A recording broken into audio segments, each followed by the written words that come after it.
The Mandate 2025 Midterm Election Update. Samantala, ito namang bus company na sangkot sa aksidente sa NLEX kagabi, sinuspindi na ho ng LTFRB.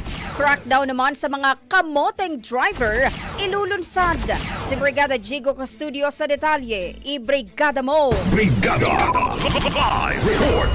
Nakatakdang maglabas ng suspension order ngayong araw ang LTFRB laban sa Raven Bus Company matapos masangkot sa aksidente sa NLEX Valenzuela kagabi kung saan 13 ang nasugatan. Kwento ng mga pasahero, mabilis ang pagpapatakbo ng driver ng bus habang papunta sa monumento.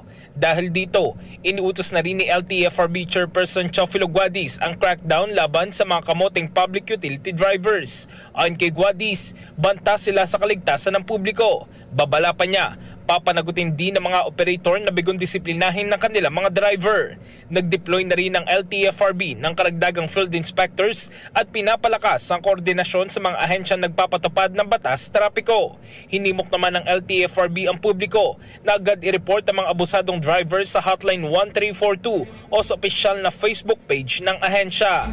In the heart of changing lives, ako si Brigada Jigo Custodio ng 105.1 Brigada News of Manila, the Music News Authority. Brigada Balita Nationwide. Ang bahaging ito ay hatid sa atin ng Yumivit ES3 Syrup. Simulang tuparin ang pangarap ng iyong anak. And starting now,